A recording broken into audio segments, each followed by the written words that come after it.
everyone, I'm here with your astrology headlines for the month of May. I'm a little under the weather because I got my first vaccine for COVID on Friday and I had some mild side effects. So I just really felt for like about 12 hours so like I had the flu and then I'm still really tired. So if I'm a little off today, it's because of that. But it is totally worth it. I would much rather that than COVID. So I have my first vaccination, and I think my second one will probably be sometime in August. But I encourage you, if you haven't gotten vaccinated, please go get vaccinated because then we can return to some semblance of normal life, which would be awesome and amazing. And yay, science! So yes, vaccinate. All right, let's get to our headlines for May. It's a big month. It's a busy month. So we have planets changing signs, including Jupiter, which is kind of like the big news. Of course, we always have a new moon and a full moon, which we'll talk about as well. But we have an eclipse going on too, and a Mercury retrograde at the end of the month. So busy, busy, busy. All right. So let's get started on Monday, May 3rd, so right at the start of the month. And I'm probably going to put this up on the Tuesday. So it will have been yesterday when this goes up. Mercury changing into Gemini. So he went from Taurus, where he tends to be a little more cautious. Mercury is the planet of communication, and so our communication may have been a little more thoughtful, a little slower. Well, now he's going to be very, very chatty. So Mercury is very happy in Gemini. It's one of his home signs along with Virgo. Very happy in that spot. He loves to talk. This is a time where there's going to be a lot more communication, a lot more talking, a lot more back and forth, a lot more emails, phone calls, all those kind of things, and very quick. Gemini is a very quick kind of sign. It's also a time where you may be finding that you are learning about a lot of different things. You're kind of like reading a couple of chapters of this book and then reading a couple of chapters of that book, or looking at this and looking at that. It's really a time of gathering information. And also Gemini rules things like humor as well. Gemini has a very good sense of humor. It's a great time to read some humorous things, watch some funny movies, that kind of stuff. Now, the downside with Gemini is that it can be a little all over the place, but just realize that right now you're just gathering information, so it's okay if it's a little bit all over the place. So I have my Oracle of the Radiant Sun here. Now, Gemini's keyword in Taurus was resistance, because it does tend to be kind of a slower energy. And in Gemini, it is excitement. So yeah, I would associate excitement with Gemini or Mercury in Gemini. It is an energy that is quite quick and excitable, but just realize that it's all about the short term and not all about the long term with Gemini. So quick little bites of information is what's going on. Now, we do have Mercury going retrograde later in the month, but I'll talk about that in a bit. So he is going to spend a fair amount of time in Gemini because he goes almost all the way to the end of Gemini, goes retrograde, goes almost all the way back, and then forward again. So he's going to spend more than usual amount of time in Gemini. Saturday, May 8th, we have Venus moving into Gemini. So Venus has been in Taurus, which is one of her home signs, and she's been very happy there. But now she's going into Gemini. Now, she's not terribly unhappy in Gemini. The key word for Gemini, Venus in Gemini, is flattery, and I would totally agree with that. Venus is, of course, the planet of love and beauty, and so we want to be romanced with words. We want someone that makes us laugh. We want someone that's interesting. We want someone who tells us nice things. So, good time for flattery. It's a really good time if you're someone that's dating to do some online dating. If you can, meet people on purpose safely, of course. It's a good time for that. Just kind of gathering information, seeing what's out there. And if you are in a relationship, this is a good time to talk about things, to discuss things, and also to make each other laugh and make each other smile and learn some interesting things and share them with your partner, that's for sure. Tuesday, May 11th, we have a new moon in Taurus. This particular new moon has a lot of energy to it. We have moon making a sextile with Neptune, so there is this sort of dreamy quality. But we also have Mars making a sextile with Uranus on that day. So there's a lot of energy to this new moon where we want to change things. We want to do things differently. We want to put some excitement into things. So, this is a good time to set some intentions around things like money because it is in Taurus, which rules the second house, which is around money and values. But also if you want to change anything up with, your style or beauty, because it is in Taurus, which is a Venus sign. Or anything to do with changes around your home as well, or your garden. Good time to set some intentions in those particular areas. So it is a very positive, energized new moon. that we have on Tuesday, May 11th. Thursday, May 13th, this is the big headline. We have Jupiter changing signs into Pisces. Now, he spends about a year in a sign, and he did change into Aquarius on the winter solstice, but he's going to go just a little bit into Pisces before he goes retrograde and then goes back into Aquarius. So he's spending just like from May 13th to I think it's about July, halfway through July, in the sign of Pisces, and that'll give us a little bit of a preview of what 2022 is going to look like when he spends most of that year in Pisces. So it's a little bit of a little window into what next year is going to look like. Now, Jupiter is very happy in Pisces because he rules Pisces along with Neptune. So it's a sign he's very happy in. I've got my cards here. We have Jupiter in Aquarius, which is where he is right now. The key word is innovation, so expanding our mind about what we can do innovative wise.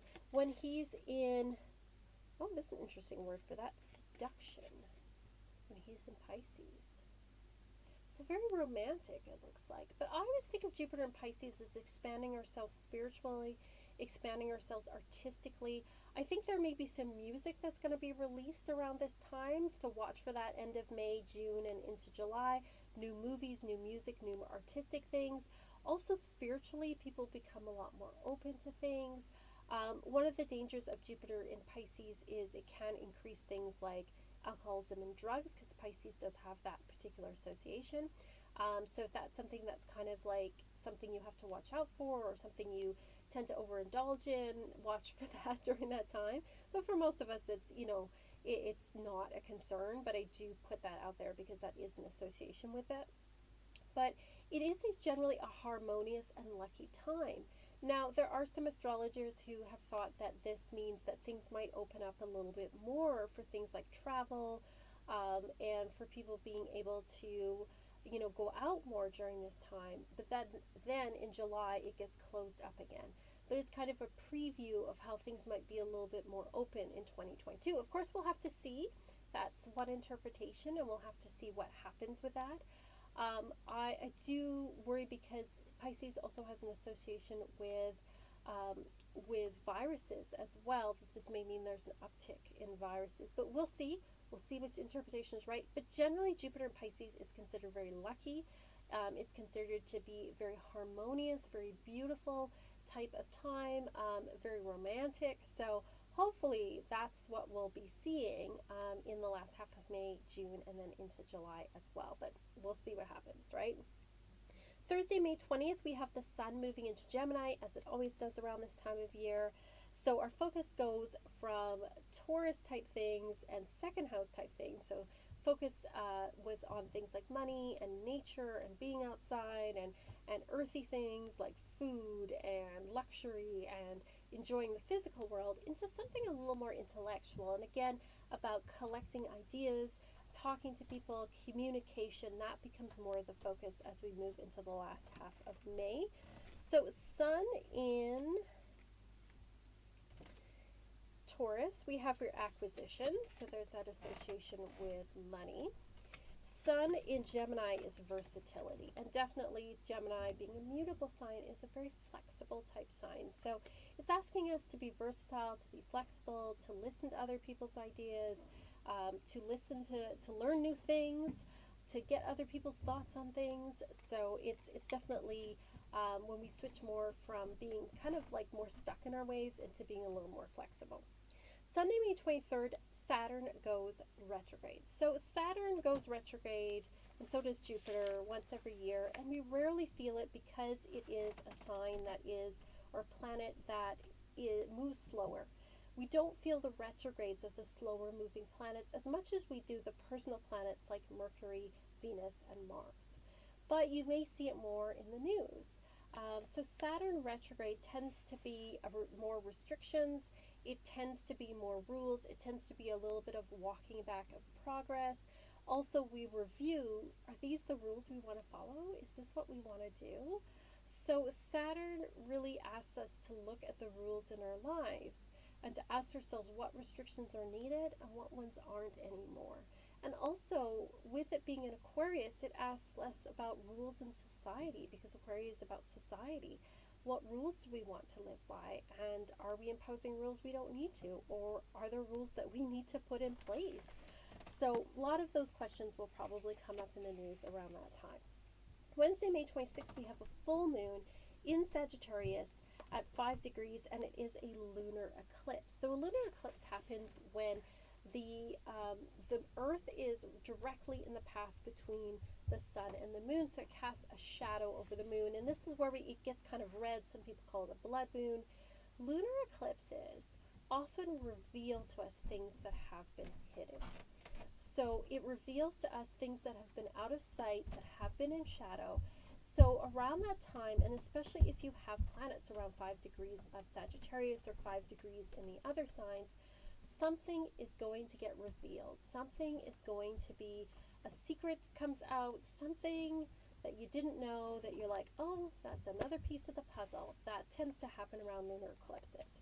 Now, that particular full moon has a square to Jupiter and a sextile to Saturn.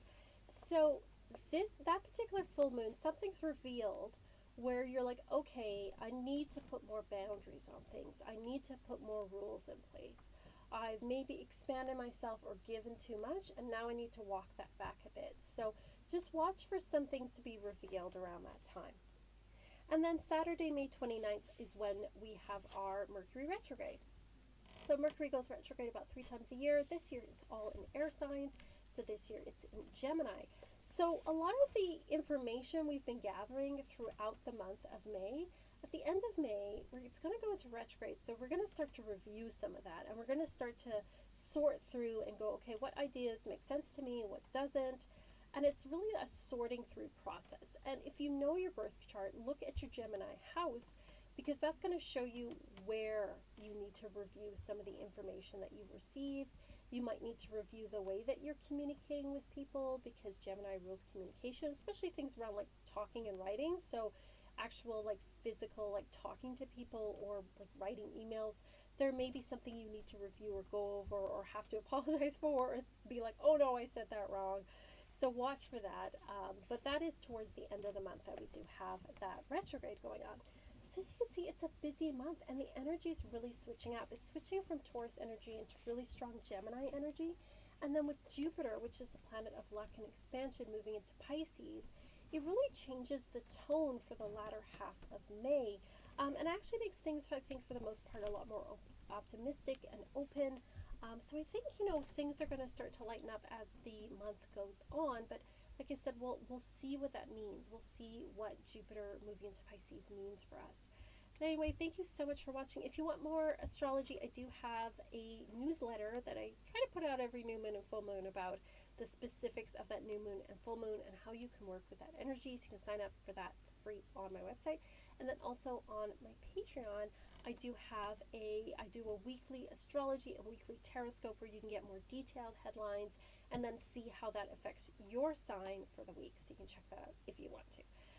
As always, thank you so much for watching, and peace and love.